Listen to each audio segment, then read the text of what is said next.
Hello once again, YouTube. It's Stalker Garnettis117 here with Imran Zakayev, the communist cat. As you can tell, I'm clean shaven. A buddy of mine said, hey, aren't you going to church? And I had all my clothes dry and everything. I had no clothes for church. And I'm like, this afternoon. And I'm like, you notice I was sharing. I'm like, yeah, it might be a little too tempting down there. They might not be able to keep their eyes off me. No. So, the video I wanted to make today was Mormons and their sacrifice. As you all know, I'm a Christian. I firmly believe there's a God and a Christ and a devil and the devil's in his shit show down there. But anyway, which is what it is. Don't go.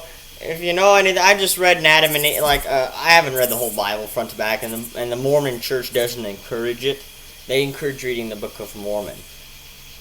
Don't watch what they say, watch what they do, as the bard says. Well, anyway, I'm in Genesis, and I read, Bible's like alcohol, and so is anything else. It can become easily overpowering and addictive. So I only try to read. I had, at one time, lost my head with the Book of Mormon. So I kind of real lenient. I'm real easy with scriptures. I don't get crazy on them. So anyway, I'm in Genesis where Satan tempted Eve first. See, now the Mormons think it was, they've got Genesis all screwed up. If you're a Christian and you read the Bible, don't ever go to the Mormon church, because in their Mormon movie, in the temple, why did you try to bound away? Don't you love me? God damn it. No.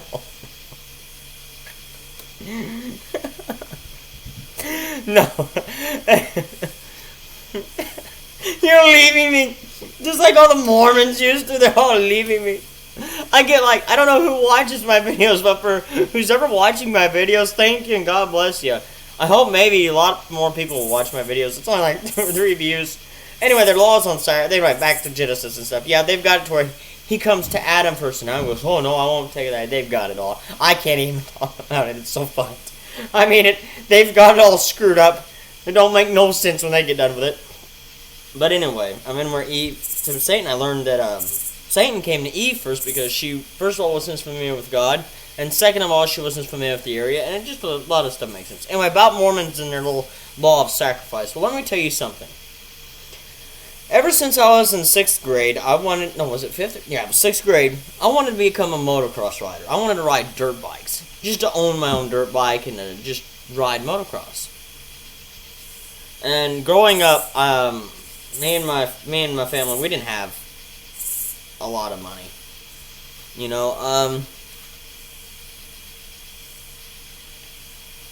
I mean, I missed out on a lot when I was a kid. Me and my sister both did.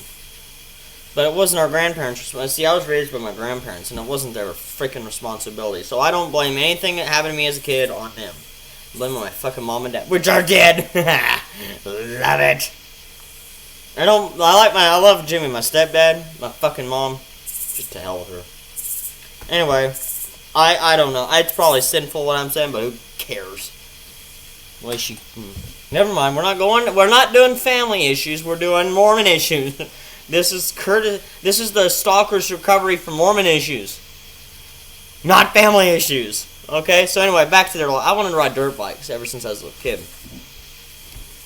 Years, and let me tell you something. I had a bleeding for oh gosh. Dreamed and dreamed and dreamed it. And so you can imagine my surprise the day that I got some money to get one. And this was in 2017, I think, 18 maybe. I know it was shoot, I can't remember. It was 3 years ago. It was 3 years ago. Man, I was so excited in the dealership. I literally had to ask for the bathroom because I was going to piss myself. I was shaking, man. I couldn't even drive. I was like, I had it all.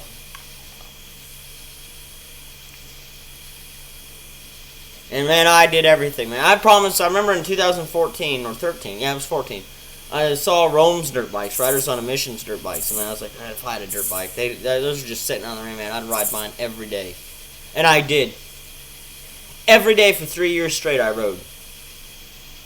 Every day, 3 years straight, 5 days a week. No, 6 days a week. In the beginning it was 7, but I decided not to ride on Sunday to keep the Sabbath holy. Why is this... Well, I can sure keep focused, can I?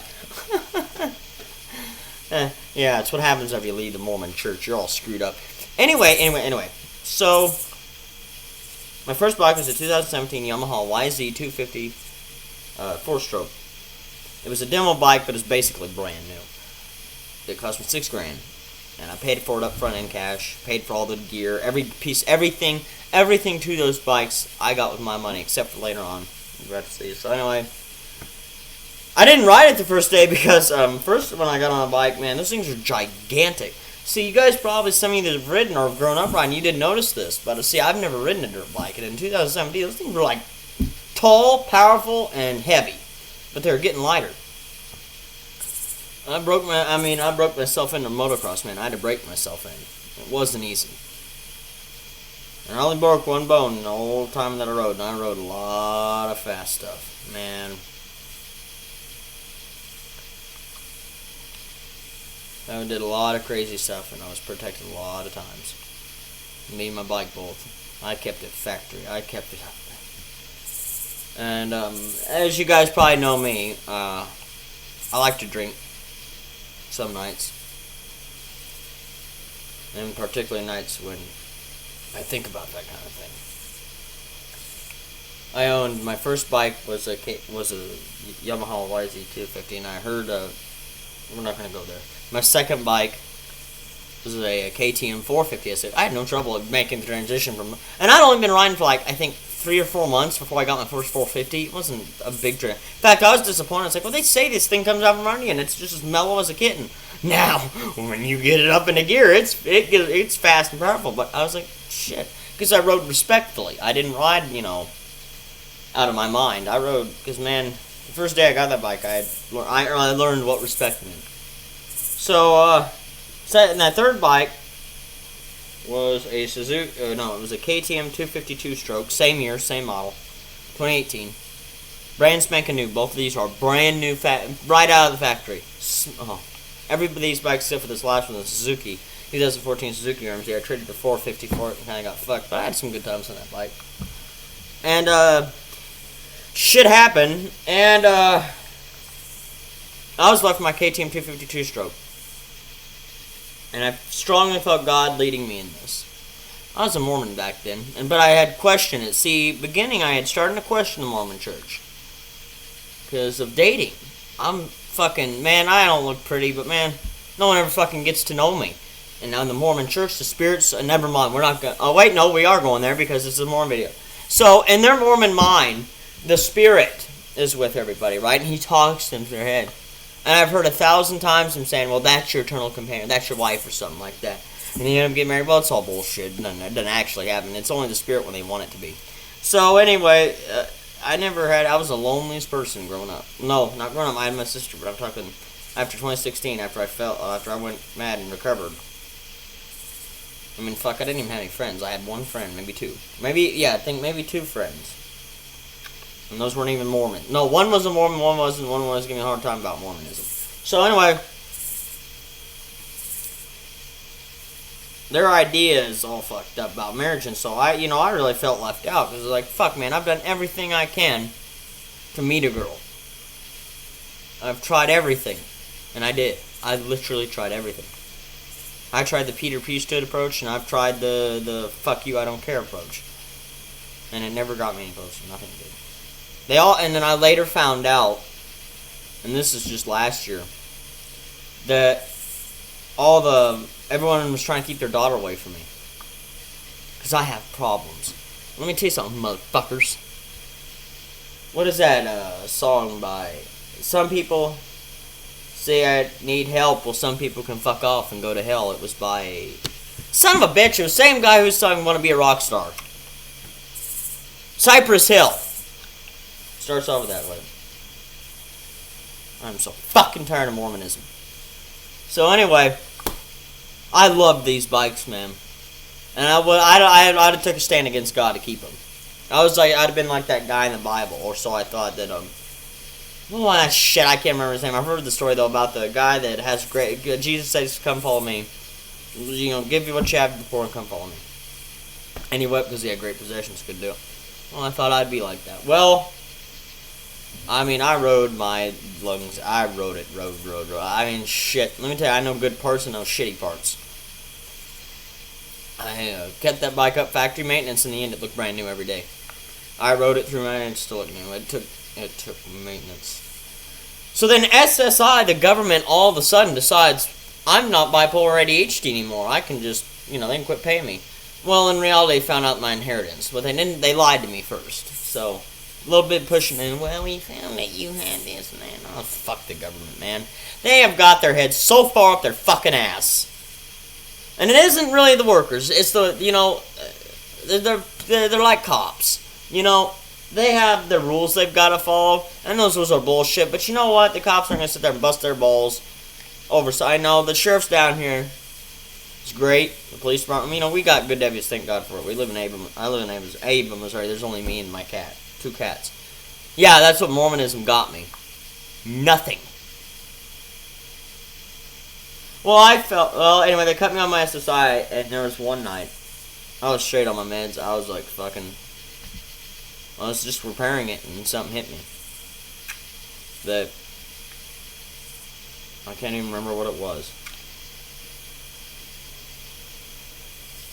All I remember is saying I'm done.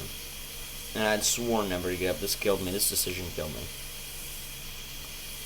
I was already kind of into sniping. I kind of felt God pulled me in that direction into, there's another word for not sniping. I don't know what the shit you call it. But, being what I am, a war devil. It's gun related shit, okay? It's kind of like, hunter, whatever. I'm not gonna go into it. I'll make another video on that later. I felt something call me and I didn't know this. Civilian, the Legion was first. And we'll go into all that later. Yeah, it was that night I gave up. I gave it all away. I sold the bike for $2,500 and never got a penny from it. From a fucking buddy I knew at school. 25, that's all I asked. And I told him, pay me, I never made no money on it because it was God's bike. I didn't make any money off it. Couldn't make any money off it. It didn't matter. The way I saw it, the guy fucked me over, but he sold it, so it went to the person it was intended to go to. I still got my O'Neill gear. As a matter of fact, come on, kitty. Yeah, this cat is a record.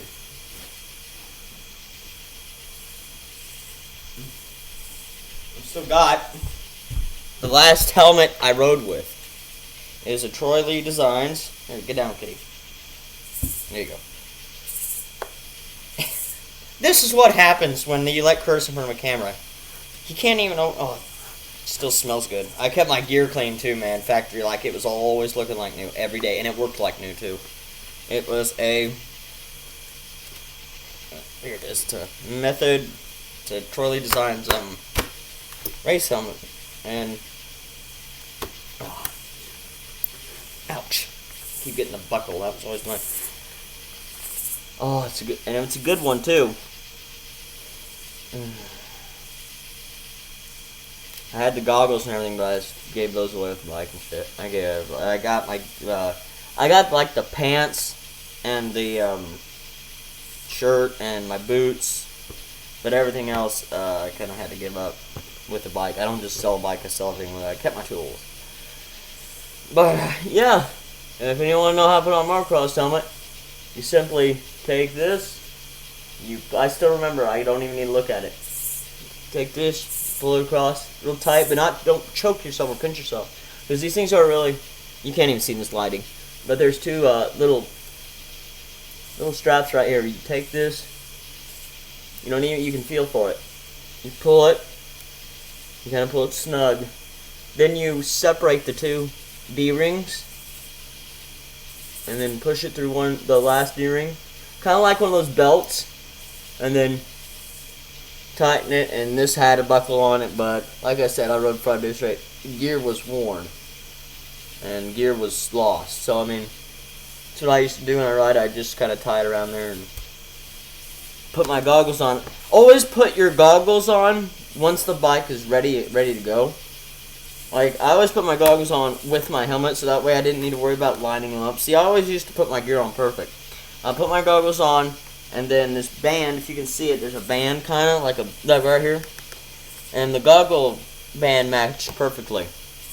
This helmet was $300. And my gear, everything, I think on my gear is like $700 total. But yeah, ride with these. You don't, the goggles you do need, but I mean, all that gear you need.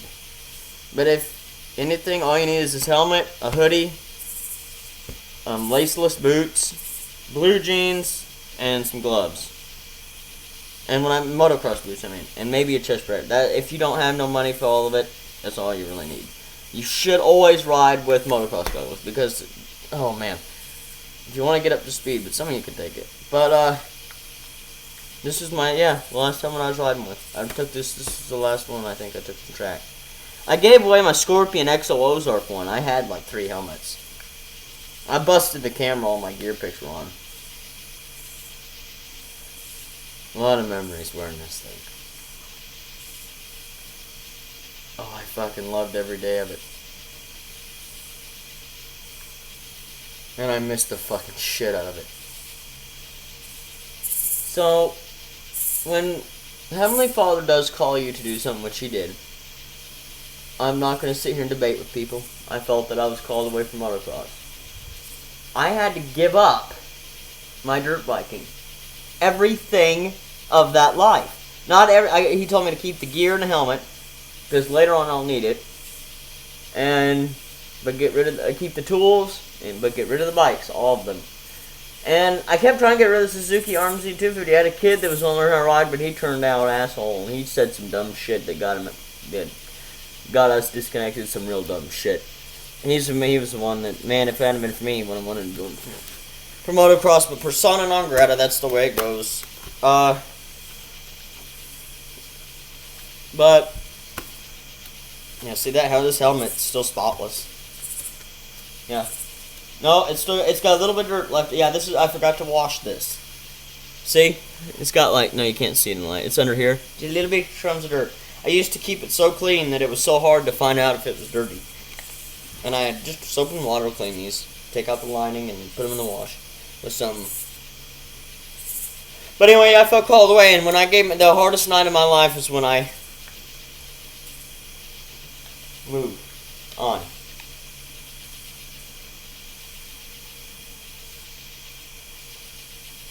You know, and I plan to go back into it after.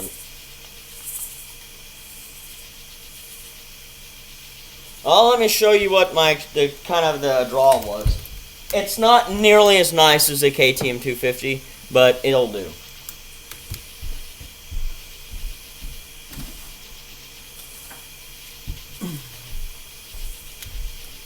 This is my rifle.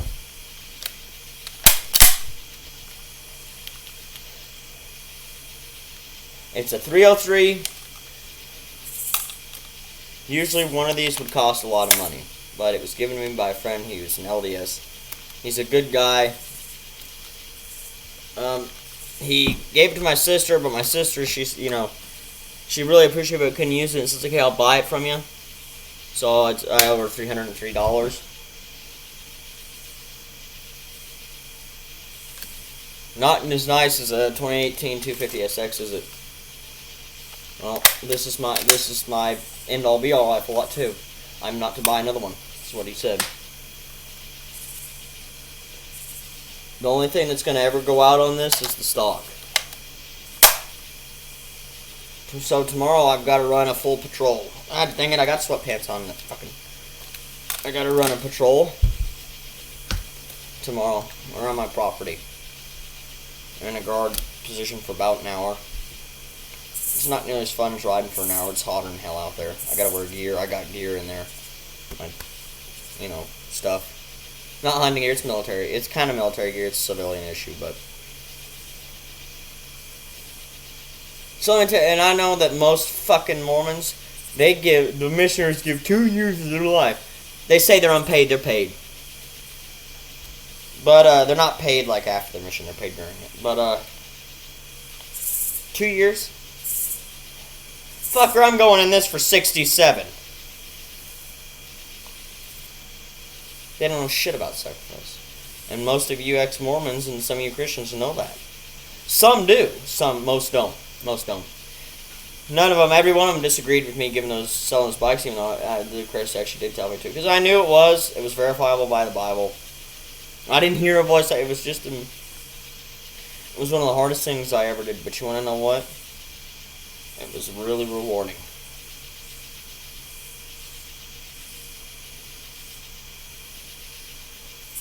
She couldn't have kept going anywhere, bro. I had no money. I was trying to get her to freestyle. I was going to go into freestyle.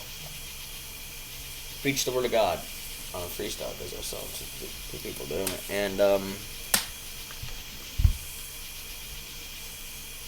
this ain't near as nice as a bike, but it's actually almost equivalent to it. This is a rifle. This is a...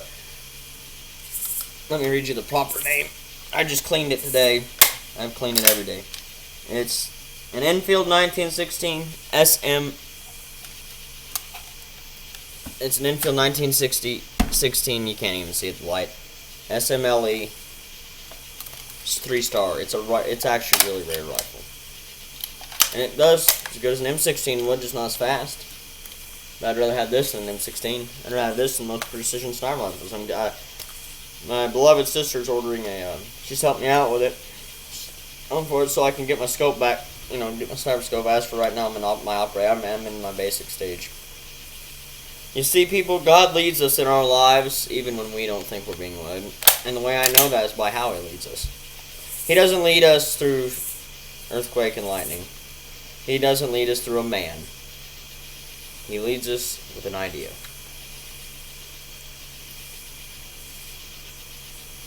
And some of us are lucky enough to meet Him. Though I doubt it. Christ said next time He comes back, He's clean the world. I miss my bikes. But you know what? This is just like it. God helped it to become just like it. Like tomorrow morning, I gotta get my meds, get my coffee, get my gear on, go out there and patrol for now. And the way you maintain this rifle is easier to maintain than a bike is, but it requires that same discipline. Every day she's oiled off. Every day she's checked her, like this bolt right here is so dang smooth. You can't even, you see how it shines? That's because I've oiled it so good. I keep the inside clean of the barrel. It's a humble thing. It's not like dirt biking, which was and my motocross was humble, but it wasn't near as humble as this.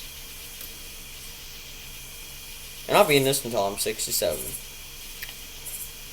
67 years old, or otherwise before if I get called, I won't get called out of this one. I know this. And you Mormon missionaries know anything about fucking sacrifice? Some of you do. I'll admit. Some of you bite a bullet for nothing. But if it means something to you, who am I to sit here and say don't? I'm not telling that, some people, they like that. They don't care if it's a lie or not, they like it. But when I see their commercial about, we take 2 years out of our life to preach the word of Jesus Christ. You know what? I'm taking more than half of my life to protect the followers of Jesus Christ. And this thing hits fine. And not just followers of Jesus Christ, but the American people. You're asking me, the military won't take me on meds, and the police won't take me for the same reason. I'm glad. I'm making a new deal. I'm making a task force. Kind of a militia deal. Kayla knows better than to hand me a bolt-action rifle because I just love it. That's why I'm so good with the bolt. I actually taught myself. I was left-handed at first. But see, when you're left-handed and you try to shut this bolt, it really don't work. So I had to learn how to shoot right-handed. See? So I'm ambidextrous. It comes in real handy when you're trying to clear a house. It really does. Another advantage, see, in the beginning I didn't have this rifle. This wasn't my primary issued weapon. This is now my primary. This will be the end-all be-all. Unless something happens to it, it's the end-all be-all rifle. If something happens to it, God will lead me to another one. It'll be even better. Because see, what happened was that one night I was going to kill myself. and deputies were watching out for me. And let's say suicide never happened, but I was irresponsible with my firearm, and they just flat-ass took away when we get back. Now, I'm kind of pissed about the pistol. They should have given me that, because this was before the pistol. But you know what? I figured, I don't know, they're kind of useless. A pistol's not really useful. It's useful for indoor fighting, and that's it. Maybe popping your dog or something, you know. But dude, of all the times I've shot that, all it is, it's a pain in the ass. Constantly they jam up. Constantly. They're not, I mean, this rifle will do everything. It's an M16, it's a, you know, M40A3, it's got iron sights, and it's got a scope mount, and it's got 10 rounds of 303. It's the 303 ammo is actually not heavy. It's got a nice fast bolt action. You do this in 2 motions. See? And I'm not the fastest on this thing, and I don't want to be. He's taught me. Nice and slow, steady as she goes. Just when you, like I said, you squeeze the trigger, you securely grab this. Oh, it's got real strange safety. It's not like most rifles. It's got the safety's right here, and it's real loose. And you can't, if you tighten too much, you can't open the bolt. So you got to keep it kind of loose, and it's a pain in the butt sometimes. But it's a good safety. I like it. And it's also in World War I. This is not how the Enfield was used. But in World War I and II, they had the best rifle. Do you know why? Because in emergency, a detachable box mag, 10 round, which was far beyond their time. But guess what? Brits like me were honorable and said we're not going to use it. No one else has 10 round detachable box, so we're not going to use that. And they don't. As a matter of fact, the reason is because each one of these rifles are all unique. Every Enfield is unique, especially SMLs. But anyway, yeah, you grab your bolt. You securely hold it, you release your pressure, pull it back, pull it forward, and this thing's always a pain in the butt. Because of the cocking and closing, but it is fast, you know. And there. And it's a 2-stage trigger. So you've got your first stage. Here, wait, I'm trying to get to where you look at me! Boy, I need to go to Hollywood. Hey, look. I'm like our movie stars who can't make a movie. Hey, I'd be perfect! So yeah, it's got a 2-stage trigger. There you go, now you can see it. So you got your first stage, which is this right here. And no, it's not loaded. This is an unloaded firearm. Stay safe, guys. Don't have any bullets in it. See? It stops right about right here. And then it stops, like holds. And you got to really apply the pressure for it to go off. So, I mean, it's 2-stage. So when you see, the way Christ taught me, the way God taught me, was proper hand position, proper stance, cover your, first of all, first thing you do is you always have your rifle on safe, depending on the situation. You never put it on safe during a firefight, ever. Once you see your target and you're ready to engage, flip it off safety, chamber around, and then I don't have enough room to show you like standing crouching prone. Okay, put your hand in the proper place. Oh wait, no, and then you're supposed to put it back on safety. This is also included in the manual, by the way. I learned a lot. I learned this from manual, but then other ways just felt right. Like I said, find your target and put it on safety. Cover your target, you know, adjust if you need to.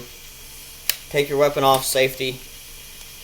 Once you have the target leveled in your sights, put it to the first stage. Slowly calm down and then squeeze your trigger, and then it's all real slow and methodical. But if needed, I'm real fast with this. You know, I am no slow dummy. It's because I've learned how to do this. My hand remembers it. So yeah, not as nice as a KTM, and probably not near the best life. It is more humble. It's more budget friendly. Way more budget friendly. There's only one downside. If you do this, you can't play Call of Duty. That's what he told me. You cannot. You gotta get rid of your Xbox. And so I come up with the idea, just why not shoot it with things replacing the Xbox, my rifle. So I shot it, I think it was 3 times. Shot it with my rifle. Yeah, so I gave that up too. Let's see what else I gave up. I gave up a lot of things, and I'm not going to sit here and whine about it. I'm proud that I gave them up, because I got repaid for every bit of it. Maybe not in the way I wanted. I actually wanted to build my own custom rifle. And this one's kind of, like you can kind of see, it's not the most stylish thing that ever is. It's kind of ugly. But, you know what? Finer men than me carried it, so that makes it worth it.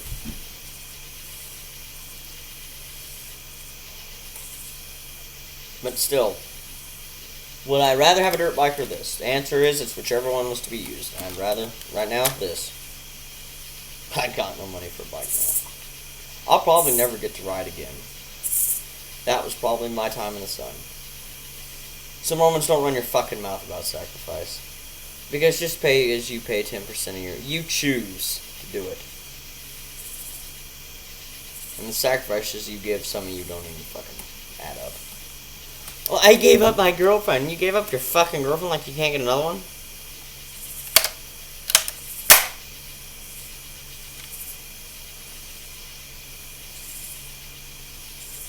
My parents didn't agree. They have no fucking idea what real contention is. Anyway, God bless America. God bless you guys. You stay safe. And stay out of the Mormon church. Hey, if you want to join, join. I'm not going to stop you. Not going to try to pull you there, but I am going to warn you. It's not the only true church. So, guys, have a nice one.